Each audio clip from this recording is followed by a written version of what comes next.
Hey guys, Oblivion here, coming at you with the deck profile on my Sea Lancer deck for the updated March 2013 ban list, almost September. This is probably what I'll be running for the September ban list. Not like a lot of stuff has changed about the deck now that I feel like I'm more experienced on with frogs. As you guys know, for my old subscribers, my favorite type of frog variant is Sea Lancer. The hybrid build, not the slushy build. I don't like the slushy build. I've tried it and I just disliked it because you usually open up with a hands full of weak ass monsters and it just does not work in my opinion. I don't like it. I'm actually working on another build focusing on Tidal and Sea Lancer, as well as running Monarchs, Tributes, and Frogs, but without the slushy. But I don't know, I just can't make that work, but I'm gonna try, and I'll let you guys know. But this is the most consistent version of the deck. As you guys know, like I told you guys, this is my favorite, variant of frogs.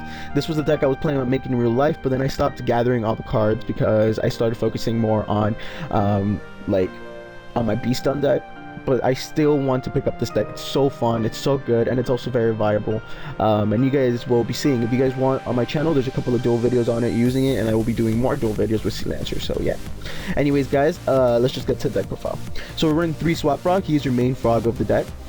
Basically, when you summon him, ditch a frog, and then banish for Rodent Totem, and to make your Sea Lancer live. So good. 3 frog, swap frog, always have to run the 3 dupe frog.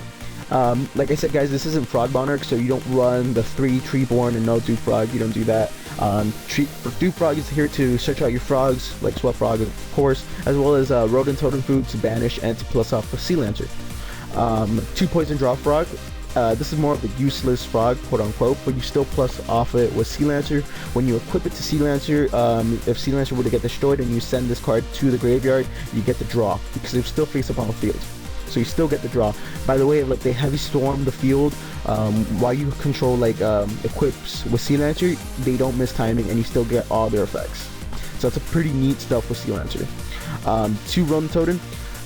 Most people would only run 1, but in this type of deck you need to run 2 or 3. 3 I feel is a little bit too much.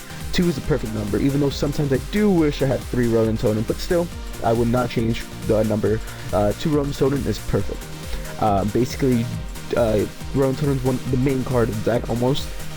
You banish your frogs from your grave, special summon them, go into Gotchis, and then bump up Sea Lancer with equips and attack. So pluses all day.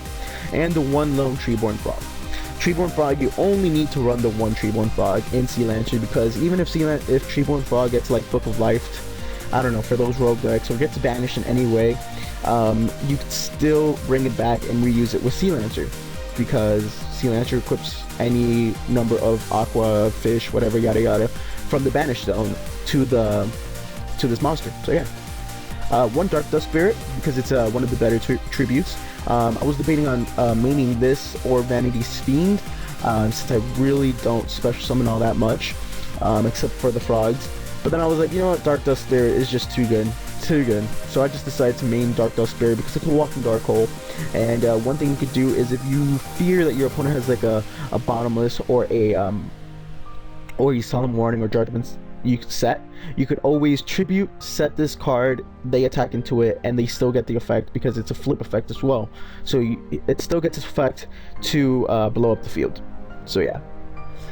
3 Caius, because this is a hybrid build. I do prefer the hybrid build more to like the slushy build, because the hybrid build I feel has a lot more outs to stuff.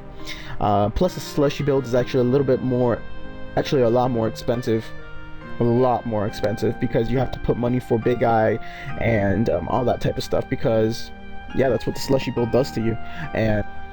And Caius is the best Monarch for me, in my opinion. It's actually the best Monarch, but it could be debatable for some people. Another thing that you guys probably don't know, well, probably most of you guys do know, but it's just a fun tip for beginner players that want to get into Sea Lancer. Since you can't make really rank 4s like Cowboy late game, you could always like tribute for Caius and then use Caius' effect to banish itself, banish him, and inflict 1,000 damage to your opponent because it was a dark monster. So yeah, that's like your own little Gaga Cowboy. 3 Sea Lancer. Like I said guys, this is an advantage. Like, Sea Lancer focuses on advantage. So basically wasting your opponent's resources, they have to try to get rid of Sea Lancer, and you're just gaining advantage while they do that. So it's not an aggressive build, it's more of a advantage build. Wait for your opponent when they weak and then like destroy them, that sort of build. Sea Lancer's effect is you can target any number of banished fish, sea serpent, or aqua monsters, equip them to this card, and it could only be used once while this card is face up on the field. So if it gets Veilered, you can't use it next turn. Sorry about that. If this face up card will be destroyed, you can destroy one of those cards instead. This card gains 1000 attack while equipped with monsters by its effect. Now, that does not mean that if you equip like 3 frogs to it, it does not going to gain 3000 attack. It just gains the simple 1000 attack. So it's going to stay at 23. And you get probably saying, oh wow, it's such a weak monster, it can't beat over anything this format. Yes, that is true. But remember, you're running a lot of support for Sea Lancer. You're running Caius, you're running Gachis, which is literally your main extra deck player. Gachis beef this guy up to 27. So yeah, it's too good.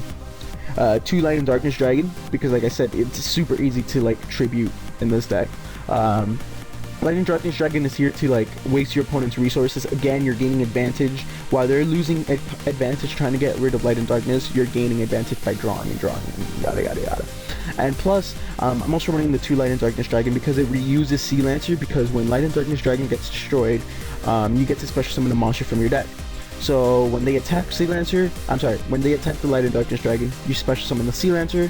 Next turn, you equip them with a shit ton of equips. So yeah, just reuse the Sea Lancer. I'm also running 2 Obelisk Tormentor. This guy's amazing in the Dragon Ruler matchup. Unfortunately, he sucks in the Prophecy matchup. But you have your side deck for that. So yeah, 2 Obelisk Tormentor because it's super easy to get 3 tributes. Yeah. 2 Drag, because like I said, this deck is all about advantage. So you're going to be gaining advantage with Sea Lancer when you equip it with like the dupe to get frogs and like the poison drop to draw. Dragon is like a really big beater in this deck. Plus, if you have like 1 equip to Sea Lancer, you could always like make Traga level 5 and then just go into an XYZ. Yeah. 1 Gores, of course. 3 Fader, because Fader could be used as tribute fodder if you don't have a Treeborn, or as well as stop OTKs. For the spells, I'm running 2 MST, because 3 I feel is not needed this format. 3 Enemy Controller, because why not? 2 Tributes, Sack for Lad, too good. Creature Swap, because technically you're running, like in regular Frog Monarchs you run Soul Exchange, but in this deck you're running 2 Creature Swap because you're running quote unquote the useless frogs, like Poison Draw Frog. So what you're gonna do is, like, let's say, I don't know, let's say your opponent has like an ultimate Axon Kicker, right? You almost summon the Poison Draw Frog, activate Creature Swap, get their ultimate Axon Kicker, you attack Poison Draw Frog, you gain the 100 life, plus you get to draw off Poison Draw Frog. Too good, too good. 2 Salvage. Now, Salvage has dual purpose in this deck. Salvage has to reuse your Sea Lancer as well as Light and Darkness. Also, to turbo through your deck early game. So let's say you open up Swap Frog and a Frog and a Salvage. There you could already kind of mill 7 cards. So it's that thing like almost like 5 to 7 cards. So, you know, special this Frog by ditching a Frog, dump another Frog, activate Salvage, get those 2 frogs back, dump them, get another Frog, yada yada yada, and rinse and repeat. So yeah, 2 Salvage. And then the Holy Trinity of Monster Reborn, 1 Dark Hole, and 1 Heavy Stone. That's really about it. For the side deck, it's not really a side deck because it's DN, so I don't go on matches, to be quite honest. But really what you want in your side deck is just Vanity's Fiend, End of Anubis, you know, for the Mermails, Dark Worlds, yada yada yada. 1 Jinzo, just because of the like chain burn type thing with traps and stuff, and maybe 2 an Invader of Darkness and a Spell Canceller I forgot to add. But I feel like Invader of Darkness is just too good. 1900 beat stake, your opponent can activate quick spells. So this is more for the Prophecy matchup. You know, they can activate their Fate, their Judgment. Too good. For the extra deck, we're running, the extra deck is basically generic whatever you could find, but this is what you have to run: 1 Slacker, 3 Gachis, because you do make Gachis like left and right, 2 Daigusto Phoenix, 2 Dark Mist, 1 C39 Utopia Ray. This is for the enemy controller plays when you get a Utopia from your opponent. 1 Tyrius, 1 Volcanosaurus, 1 Shark Fortress, my favorite XYZ. For the 6s, we're running 1 M7, 1 Bouncer, and 1 Gaia Dragon, the Thunder Charger. So anyways, guys, that's the deck profile for you guys. Hopefully you guys enjoy. If you guys did enjoy, please like, rate, comment, and subscribe. And if you guys have any questions, please comment down below. I will be, I always look at the comments, and I'll try my best to answer them to my abilities. And this has been Oblivion, guys. Catch you guys later.